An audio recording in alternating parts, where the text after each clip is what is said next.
আমার সবসময় মনে হয় মানে মুসলিম পরিচয় দিয়া যে এক ওয়াক্ত নামাজ পড়ে না, এটা কি মানুষের বাচ্চা রে? এটা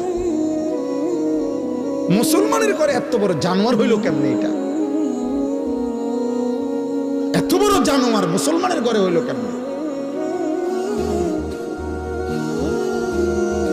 আশ্চর্য কথা, এটা আশ্চর্য।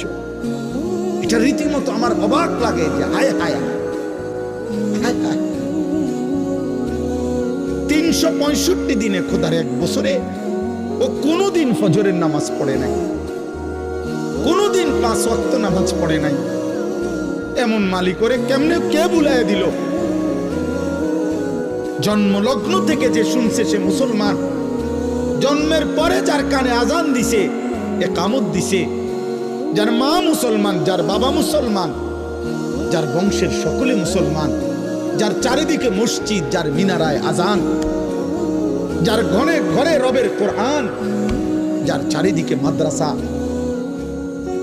এত বেশি দ্বীনি পরিবেশের ভিতর থেকেও যেদিকে তাকায় কোনো না কোনো মসজিদ, প্রতিনিয়ত আজান ভেসে আসে। তার মা জানে মুসলমান, তার বাবা জানে মুসলমান, সে নিজের হাতে কতবার লিখছে তার ধর্মের নাম ইসলাম। এত কিছুর পরে ও একটা সাজদাও দিবে না? বলেন না কেন? ওটা কি বিষয়টা?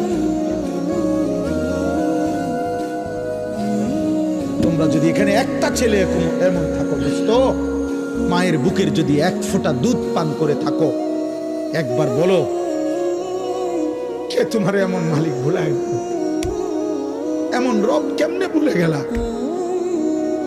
এমন মালিক কেমনে ভুলে গেল?